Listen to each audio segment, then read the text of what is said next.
Selamat datang pemirsa PKBM Siloam. Sekolah zaman now belajar bisa di mana saja, kapan saja, dan siapa saja. Pada malam hari ini kita kembali belajar daring, yaitu materi matematika. Tema kita pada malam hari ini adalah pola bilangan yang disampaikan oleh Ibu Penny Wulandari. Baik, kepada Ibu Penny Wulandari, saya persilakan untuk menyampaikan materi pada malam hari ini. Silakan, Bu.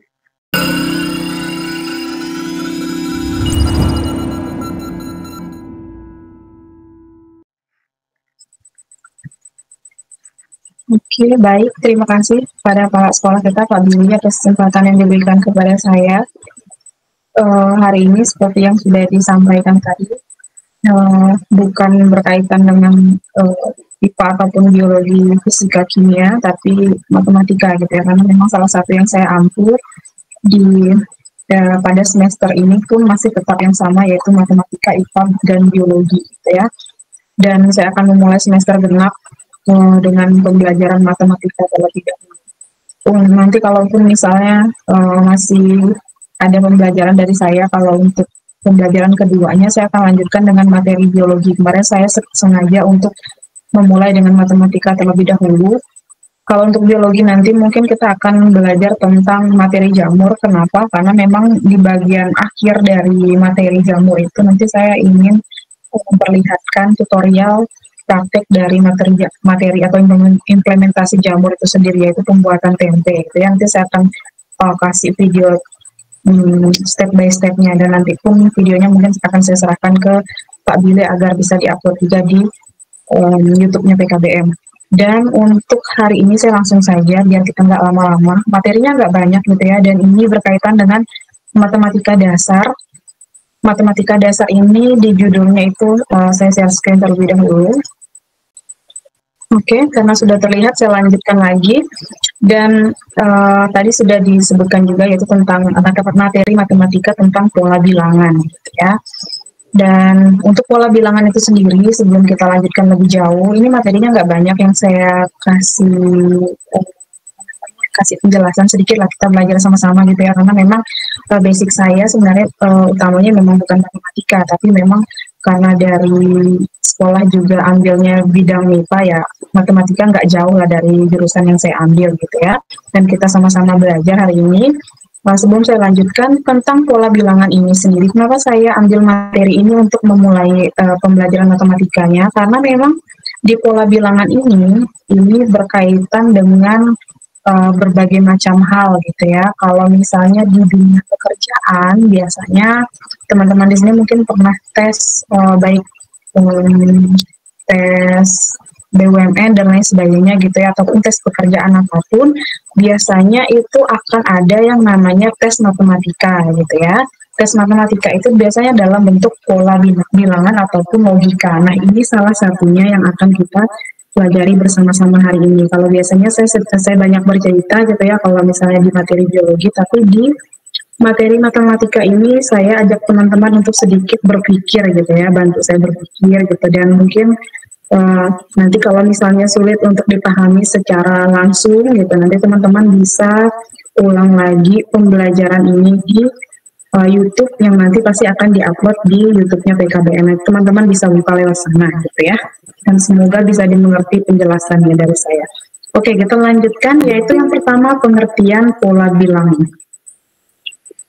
Saya lanjutkan langsung ke analisisnya dulu gitu ya, biar kita sama-sama bisa mempelajari sebenarnya kalau implementasi dalam kehidupan sehari-hari atau penerapan dalam kehidupan sehari-hari, pola bilangan itu sering kita temukan. Misalnya, saya bacakan dulu nih, tidak hanya perumahan di kota besar sekarang ini, hampir di setiap rumah tentu memiliki nomor rumah gitu ya. Tujuannya apa? Tujuannya biasanya kalau misalnya orang cari alamat ataupun rumah kita atau rumah seseorang, itu memudahkan untuk kita bisa menemukan rumah tersebut. Nah, hal ini tentu akan memudahkan bagi siapa saja ingin menemukan rumah tersebut dengan mudah. Nah, ini ya. Kemudian tentu saja nomor rumah yang satu tidak sama dengan nomor rumah yang lain gitu. Rumah yang berdekatan pun tak selalu memiliki nomor yang berurutan. Bagaimana pola pemberian nomor rumah di suatu jalan akan dibahas pada materi ini. Nah, Kalau misalnya dalam satu gang itu semuanya rumah itu berada di sebelah kanan, kita nggak susah nih kasih nomor gitu ya. Tapi kan selama ini mungkin kita lihat rumah rumah kita maupun rumah tetangga kita gitu ya, ada yang beraturan, ada yang tidak beraturan gitu ya. Dan tidak mesti juga misalnya ada sebelah kanan saja, tapi ada yang hadap-hadapan gitu. Kebanyakan malah hadap-hadapan gitu ya. Ada yang di kiri dan ada yang di kanan. Apalagi kalau kompleks tinggal di rumah BTN gitu, biasanya ada tetangga kita di depan dan ada juga hadap-hadapan gitu ya, kiri kanan. Nah, untuk membuat pola nomor rumah itu sendiri ternyata tidak sembarangan. Kalau misalnya berurutan ya gampang lah kan, misalnya ada 10 rumah di sebelah kanan, nanti tinggal kita urutkan aja. Kalau kita cari alamatnya nomor 9 ya kita hitung aja dari depan gitu ya, 1 sampai 9. Nah, itulah nomor rumahnya. Tapi kalau misalnya rumahnya banyak, kayak perumahan-perumahan BTN yang banyak gitu ya, itu biasanya hadap-hadapan nih. Jadi kalau misalnya kita antar paket nih, atau mungkin suatu hari ada yang bekerja di bekerja sebagai kurir ataupun bekerja sebagai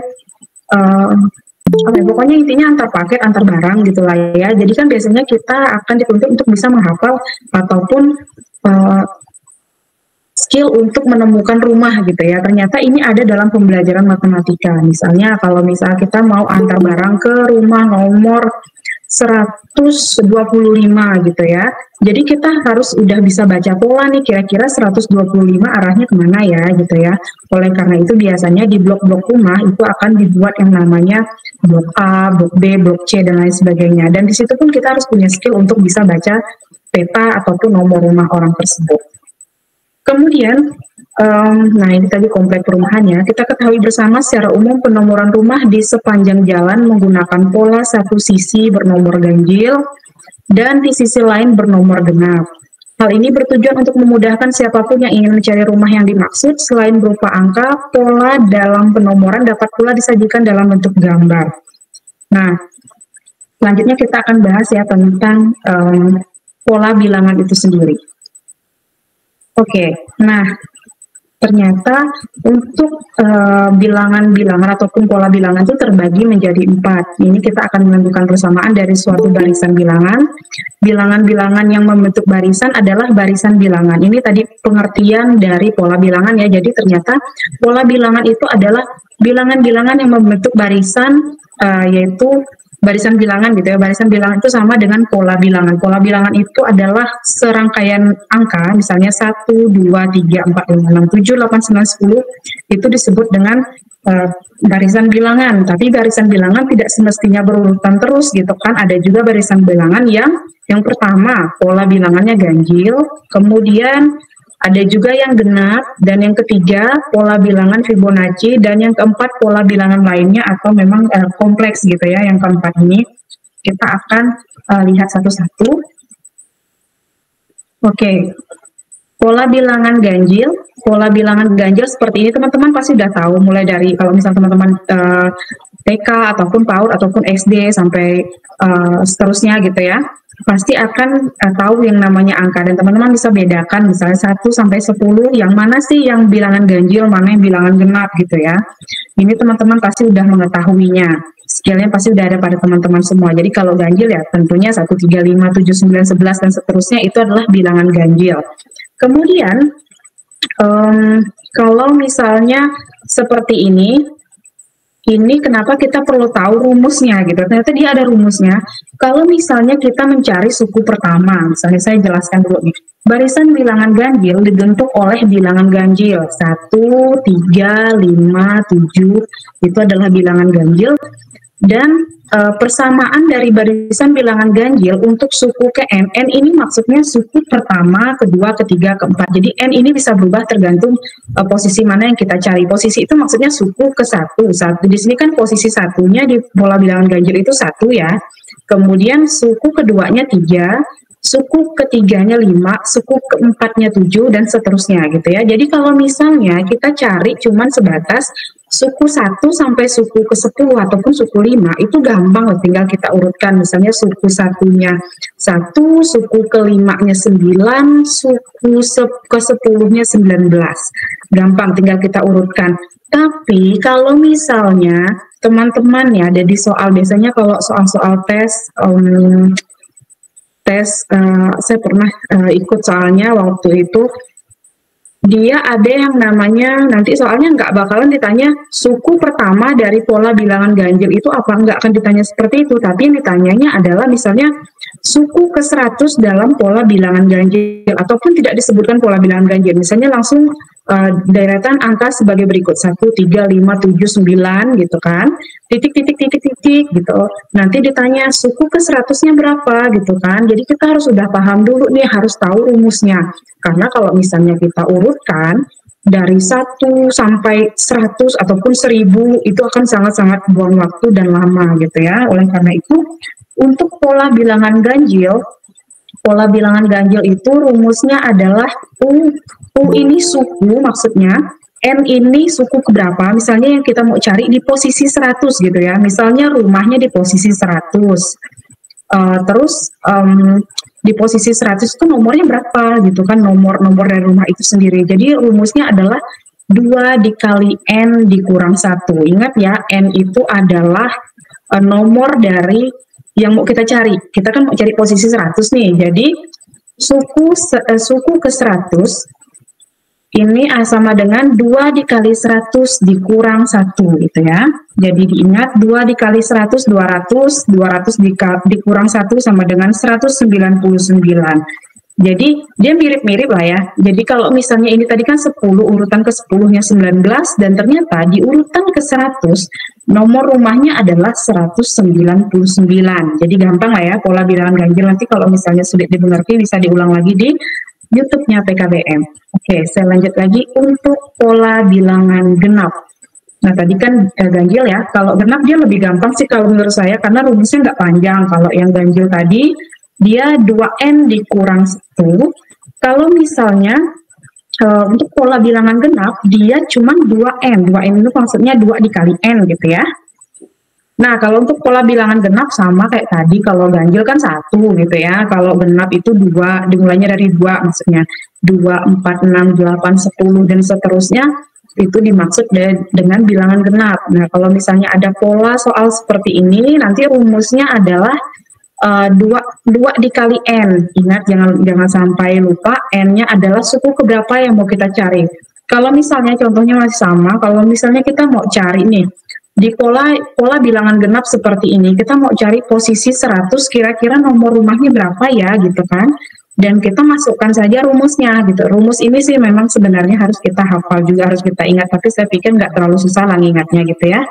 Kemudian misalnya posisi ataupun suku ke 100, itu kita masukkan saja rumusnya sama dengan 2 dikali 100 sama dengan 200 gitu ya. Jadi ketika kita mau cari rumah dengan rumah ke 100 itu nomornya nomor berapa gitu pada bilangan genap, ya tentunya di nomor 200. Sama juga kalau misalnya ada 1000 rumah gitu ya, 1000 rumah, di rumah yang ke 1000 itu pada bilangan pada posisi genap, misalnya sebelah kiri nomornya genap semua, kalau kanan ganjil semua misalnya. Di sebelah yang genap itu kira-kira rumah yang ke 1000 nanti nomornya berapa ya? Ternyata tinggal kita kalikan saja, 2 dikali 1000 ya 2000. Jadi nomor rumahnya 2000 gitu ya. Kemudian kalau untuk pola bilangan ganjil ataupun genap, pasti teman-teman udah nggak asing lagi, udah sering lah ya dengarnya kalau untuk ganjil dan genap gitu ya. Dan ini kalau yang Fibonacci ini kayaknya agak jarang gitu ya kita dengar dalam kehidupan sehari-hari, paling ketika zaman kita sekolah saja kita dengarnya. Kalau Fibonacci itu nggak susah sih, cuman namanya aja mungkin karena keren juga ya namanya. Jadi kalau untuk barisan bilangan Fibonacci dibentuk oleh penjumlahan kedua suku sebelumnya bilangan tersebut, sehingga persamaan dari barisan bilangan Fibonacci untuk suku ke sekian lah yang kita mau cari gitu ya. Rumusnya ini sedikit lebih panjang. Rumusnya suku N sama dengan suku N dikurang 2 ditambah suku N dikurang 1. Ini agak sedikit panjang, tapi sebenarnya enak sih ingatnya. Tinggal kita ingat saja UN-nya dikurang 2 dulu, kemudian UN dikurang 1, baru kita tambahkan gitu ya. Jadi rumusnya tuh nggak terlalu panjang. Nah, kalau misalnya kita hitung secara manual, katanya tadi kan penjumlahan suku sebelum bilangan tersebut gitu ya. Kalau suku Fibonacci dia pasti akan dimulai dari nomor 1 gitu kalau Fibonacci. Kemudian suku sebelumnya kan nggak ada nih, 1 ditambah 0, 1. Kemudian 1 ditambah 1, 2. 1 ditambah 2, 3. 2 ditambah 3, 5, dan seterusnya. Ini adalah bilangan Fibonacci. Jadi untuk mendapatkan jumlah-jumlah setelahnya itu harus ditambah dengan jumlah sebelumnya. Kayak gitu tadi ya, 1 tambah 1 sama dengan 2, dan seterusnya. Nah, kalau misalnya dalam pola Fibonacci ini dicarinya adalah urutan ke 100 sama kayak tadi gitu ya. Dan mungkin saja, tapi jarang kayaknya kalau misalnya kita bikin rumah dengan urutannya seperti ini, kayaknya acak sekali gitu ya. Dan urutan ke 100 kita coba pada rumusnya, 100 kita kurang 2 dulu sama kayak rumus tadi, 100 kurang 2, 98, kemudian kita kurangi dulu yang 100 dikurang 1, tadi yang pertama kurang 2, yang ini kurang 1, jadi 99, 98 tambah 99 sama dengan 197. Jadi kalau misalnya kita paham dan tahu rumusnya, kemudian kita hafal rumusnya, ini gampang untuk jawab soalnya. Gitu ya. Nanti yang saya akan bikin soal di aplikasi, nanti akan saya buat seperti ini juga. Kemudian untuk pola bilangan lainnya, nah ini yang paling sering saya temukan ketika mengerjakan soal gitu ya. Kalau misal pola bilangan lainnya ini tergantung sih, kita lihat dulu nih urutan dari soalnya itu seperti apa. Dia bisa aja pakai bilangan prima, dia bisa aja pakai tambah, kurang, bagi gitu ya. Dan tapi biasanya dia akan pakai soal yang lebih gampang seperti ini. Nah, 3, 6, 9 dapatnya dari mana? Ternyata setelah kita analisis, ini adalah kelipatan 3 gitu ya. Dimulai dari angka 3, kita harus perhatikan dulu angka di depannya. Angka di depannya itu angka berapa gitu. Kalau 3, kita tinggal tambahkan saja. Apakah angka kedua, ketiganya ada kaitannya? Dia harus sama gitu ya, tidak boleh berbeda. Misalnya 3 ditambah 3, 6, 6 tambah 3, 9, 9 tambah 3, 12 gitu ya. Jadi ini adalah perkalian 3 gitu. Jadi untuk rumusnya kalau perkalian 3 tentu saja semuanya akan dikalikan 3 gitu kan. Dan akan ditambahkan 3. Oleh karena itu rumusnya adalah U suku ke N sama dengan 3 dikali N. Jadi kalau seperti ini gampang sekali gitu ya. Sama kayak tadi kalau kelipatan 2 dia 2N tadi ya. Kalau yang genap, kalau yang 3 itu 3N. Kalau misal perkalian 4 ya tinggal kita 3 dikali N. Nah, kalau misalnya yang kita cari adalah suku ke 100-nya pada pola ini tinggal kita kalikan saja. 3 dikali 100 berapa? 300 gitu ya. Jadi ini gampang sekali. Kalau misalnya mencari suku ke 80 tinggal kita kalikan saja, 3 kali 80 sama dengan 240 misalnya. Nah, jadi kalau pola bilangan lainnya itu seperti itu. Nah, teman-teman bisa ulangi lagi saja di videonya. Oke, ternyata bukan cuma sekedar angka ya. Kalau misalnya kita lihat di pola bilangan ini, ternyata pola bilangan itu sendiri juga ada dalam bentuk gambar kalau di soal. Nah, kalau dalam bentuk gambar dia akan ada yang bentuknya bulat-bulat seperti ini, bahkan saya pernah nemukan juga dalam bentuk love gitu ya. Nanti tinggal kita hitung saja kotak-kotaknya gitu. Bahkan ini juga berkaitan juga kalau misalnya pernah mengerjakan matematika dasar, ini salah satunya. Misalnya ini bulatannya 2 ya 2 gitu kan, bulatannya 4 gitu. Nanti cara nyarinya gimana gitu kan, suku ke 6 misalnya. 6 ya tinggal kita pakai rumus 2N tadi kan, kelipatan 2 gitu ya. 6 kali 2 sama dengan 12 bulatan gitu. Kalau ini juga sama. Jadi untuk pola bilangan ganjil, nah ini teman-teman bisa hitung kalau dapat soal yang kayak gini, tinggal hitung aja jumlah bulatannya gitu ya. Jangan terfokus pada bentuknya terlebih dahulu, mungkin teman-teman bisa lihat jumlah bulatannya dulu. Oke, ini kita lanjut lagi. Nah, kalau dalam bentuk gambar, ini juga ada yang dalam bentuk kota. Ini harus teman-teman bedakan juga tadi. Kalau misalnya dalam bentuk persegi, kalau dalam bentuk persegi dia itu ada rumusnya sendiri gitu ya.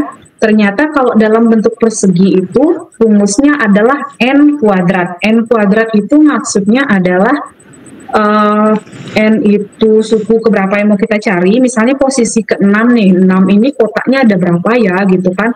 Kalau yang satu kan cuman satu kotaknya, kenapa? Karena rumusnya N kuadrat, 1 kuadrat atau 1 kali 1 sama dengan 1. Kemudian suku kedua, 2 dikali 2 sama dengan 4. Nah, ini sama juga dengan 4 gitu ya, 4 kali 4 sama dengan 16 gitu.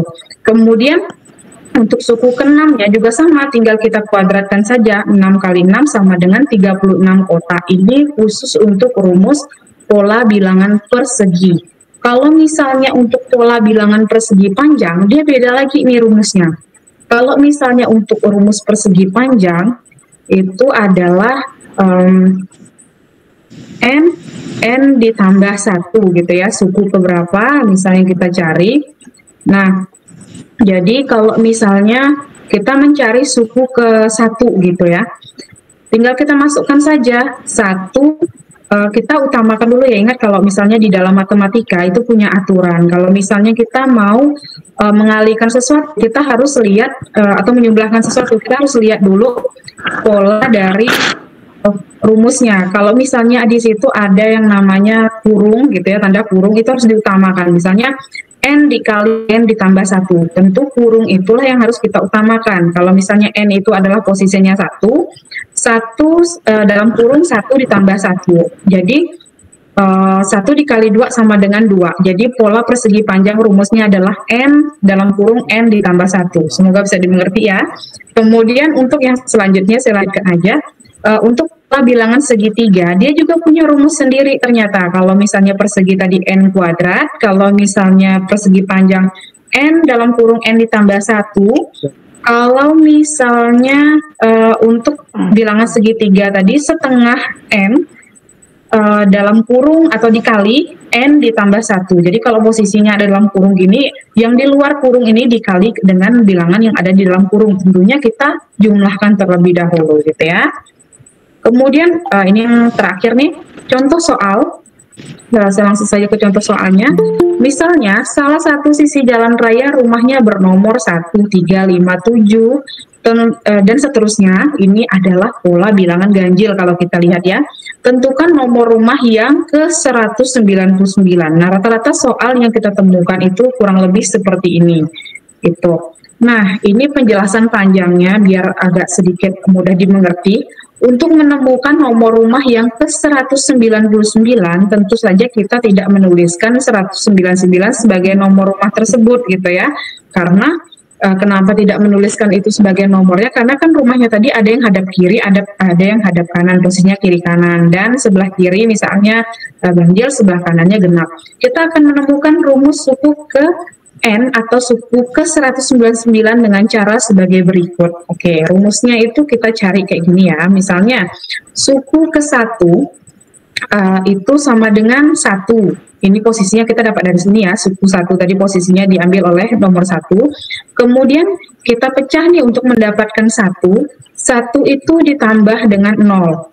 Oke, 1 tambah 0 sama dengan 1. 0 ini kita pecah lagi nih. Kenapa ini 2? Kenapa nggak 3, 4, 5 gitu kan? Ternyata untuk mendapatkan angka 2 ini kita lihat dulu nomor awalnya, pola bilangan, barisan bilangan dimulai dari angka 1 gitu ya. Angka 1, kemudian otomatis di sini akan 2, karena ke bawahnya nanti akan mengikuti 2 semua gitu. Ini untuk kita cari rumusnya gitu ya. Kemudian 2 dikali 0. Nah, 1, 2 ini tetap, 0 ini nanti akan kita pecah lagi nih untuk jadi rumusnya gitu ya, untuk lihat suku keberapanya gitu kan. Nah, kenapa di sini 1 kurang 1? Karena 1 kurang 1 ini untuk mendapatkan 0 itu sendiri gitu. Semoga mudah dimengerti gitu kan. Dan 1 ditambah 2, 1 ditambah 2 itu kan 3. Kemudian 1 dikurang 1. Oh ya, teman-teman harus ingat juga untuk pola matematika sendiri, dia perkalian, kalau dia itu tidak dalam tanda kurung, dia harus duluan untuk dijumlahkan gitu ya. Kalau untuk perkalian, misalnya tanda kurung kita utamakan terlebih dahulu, 1 kurang 1 sama dengan 0. Nah, 0 ya. Jadi ini tidak langsung harus 1 tambah 2 dulu kita tambahkan, tapi harus 2 dikali 0 terlebih dahulu. Kenapa? Karena memang dalam aturannya, matematika itu ada aturannya, perkalian itu harus duluan kalikan gitu untuk perkalian maupun pembagian, tidak seperti tambah dan kurang. Kalau tambah kurang itu harus mengikutinya gitu ya. Kalau misalnya kali bagi itu dia harus duluan untuk dijumlahkan. 2 dikali 0 sama dengan 0, 0 ditambah 1 sama dengan 1. Nah, suku 1 ya tadi ya jumlahnya 1 gitu ya. Terus ke bawah-bawahnya mengikuti, teman-teman bisa pahami lagi gitu ya kalau misalnya lihat videonya. Ini untuk suku keduanya pun sama, tinggal kita pecah aja untuk mendapatkan suku kedua. Tadi kan 3. Ini harus kita ikuti gitu ya. Kalau di sini 1, tetap harus 1 di bagian sini gitu. Kalau di sini tinggal mengikutinya saja gitu kan. 1 ditambah berapa ya yang nilainya 3, yaitu tambah 2 gitu ya. Kemudian 2-nya kita ikuti lagi di sini, 1-nya tetap, kemudian 2-nya juga harus tetap. Yang di sini ini harus mengikuti, kalau ini kan wajib 0 nih. Kalau 0 di sini otomatis 1, 2, 3, 4 gitu. Kalau ke bawah-bawahnya itu lebih gampang untuk kita pahami. Nah, kalau untuk 1 ini tadi ya tinggal kita tambahkan juga. Ini maksudnya adalah suku pertama, suku kedua, suku ketiga, suku keempat, dan suku kelima. Kalau misalnya ini udah saya tandai merah nih. Kalau misalnya udah dapat kayak gini, ini berarti suku ke-199-nya udah gampang untuk kita hitung gitu ya. Nah, dengan demikian maka suku ke-199 dapat dihitung dengan rumus sebagai berikut. Nah, ini dia rumusnya ya. Kalau misalnya suku ke-199, kalau dapat posisi kayak gini, tinggal 1 ditambah 2 dikali, ini kan 1, 2, 3, 4, 5, ini kan sukunya nih, sukunya. Jadi yang kita cari 199, jadi harus kita ganti menjadi 199 dikurang 1. Nah, nanti akan kita temui seperti ini, 199 dikurang 1 jadi 198, kemudian untuk rumusnya tetap 1 ditambah 2, jadi kita harus kali dulu ya, karena itu adalah aturan dari matematika. 2 dikali 198 dan total semuanya adalah 397. Tadi yang harus kita ingat juga rumus dari bilangan ganjil atau barisan bilangan ganjil adalah suku ke n sama dengan 2n dikurang 1. Nah, jadi seperti itu. Nanti teman-teman bisa ulangi lagi sendiri. Kemudian untuk contoh soal nomor 2 mungkin saya persingkat saja. Untuk soal nomor 2 ya, untuk suku ke 500 misalnya seperti ini. Ini lebih rumit lagi ya, karena dia memang bukan pola bilangan ganjil maupun bilangan genap gitu. Nah, kalau seperti ini agak sedikit beda dari tadi, mungkin saya jelaskan secara intinya saja. Kalau misalnya suku ke 1, tadi kan dimulainya dari 3, 7, 11, 15. Nah, posisinya di sini ingat ya, kalau misalnya suku pertamanya 1, kita isi 1. Kalau misalnya 3, kita harus isinya 3 gitu ya. Kemudian untuk mendapatkan 3 ditambah berapa ya? Ya tentu 3 tambah 0 gitu ya, sama dengan 3 ditambah.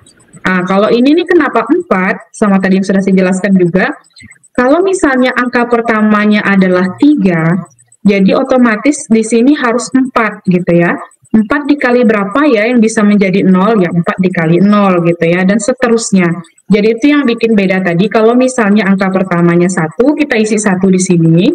Kemudian, dan di sini juga, kemudian kalau misalnya untuk menambahkannya itu harus angka ditambah satunya gitu ya, misalnya ini 1, ini jadi 2, sama kayak yang tadi ya, ini menjadi 2, kemudian kalau untuk angka 3-nya ini ditambah dengan 4. Jadi kurang lebih seperti itu, mencari posisi yang ke-500 kita implementasikan saja, terapkan saja dengan rumus yang kita dapatkan, misalnya 3 ditambah 4 dikali 500 dikurang 1. Kenapa tidak 4 dikurang 1 lagi? Karena kita carinya posisinya yang 500. Kenapa 4 ini tidak dirubah? Karena ini bukan sukunya gitu ya. Ini rumusnya. Kalau sukunya itu ini yang harus kita lihat. 1, 2, 3, 4 ini adalah sukunya. Jadi yang kita cari ke 500 sukunya setelah kita hitung, jangan lupa kita jumlahkan dulu, kurangkan dulu yang ada tanda kurungnya, 500 kurang 1, 499, kemudian kita kalikan jadi 1996, kemudian baru kita tambahkan. Ingat ya, kali bagi, kalau dia di luar tanda kurung dia harus didulukan, dan ini jumlahnya 1999. Jadi kurang lebih seperti itu untuk penjelasan pola bilangan. Sebenarnya tadi saya mau jelaskan 10 menit, tapi kok kayaknya kebablasan juga gitu ya. Dan nanti kalau teman-teman mau pelajari lagi, teman-teman bisa ulangi lagi di videonya. Ini memang sangat-sangat banyak sebenarnya materinya, tapi saya berharap melalui pola dasar ini teman-teman bisa memahami ini terlebih dahulu. Nah, itu saja yang bisa saya sampaikan pada malam hari ini. Jangan lupa untuk diulang-ulang lagi. Nah, apalagi nanti kalau misalnya saya buat soal, saya akan buat soal tentang ini juga gitu ya. Jadi teman-teman bisa belajar lebih dalam lagi dan tentunya nggak jauh-jauh dari ini. Dan jangan lupa matematika itu perlu dalam kehidupan sehari-hari gitu ya. Karena memang biasanya kalau untuk tes kerja dan lain sebagainya itu sangat-sangat penting bagi kita semua dan saya pun merasakan manfaat dari matematika itu sendiri. Itu saja yang bisa saya sampaikan. Saya ucapkan terima kasih. Kurang lebihnya saya mohon maaf, saya kembalikan kepada Pak Billy sebagai kepala sekolah. Terima kasih Pak.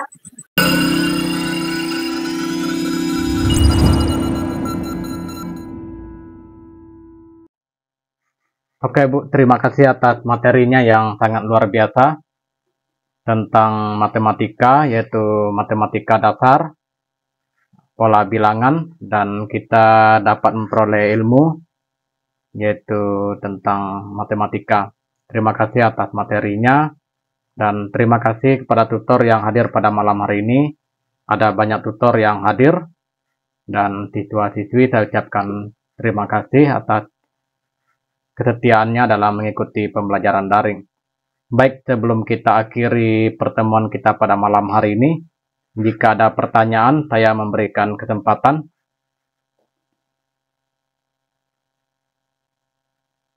Kalau ada pertanyaan terkait materi, kalau tidak ada pertanyaan terkait materi, baik itu tentang sekolah dan lain-lain, itu bisa langsung ke WA saya, nanti boleh ditanyakan. Baik, kalau tidak ada pertanyaan untuk pertemuan minggu depan, kita akan belajar PPKN yang disampaikan oleh Ibu Priscilla Pompati. Nanti setelah beliau, di sini ada Pak Selimin ya. Nanti setelah Ibu Priscilla Pompati akan disampaikan oleh Pak Selimin dan tutor yang lainnya. Saya berharap nanti semua tutor kebagian, kecuali Ibu Penny Wulandari, karena beliau mengampu 3 mata pelajaran. Nanti mudah-mudahan 3 mata pelajaran tersebut bisa disampaikan semua pada semester genap ini. Oke teman-teman, untuk pertemuan kita pada malam hari ini saya rasa cukup sekian. Sampai ketemu lagi pada minggu depan. Sekali lagi saya ucapkan terima kasih kepada Ibu narasumber, kepada tutor dan siswa-siswi. Nanti jika ada informasi akan saya sampaikan di grup siswa PKBM Siloam. Terima kasih, selamat malam, salam sehat selalu buat semuanya. Terima kasih.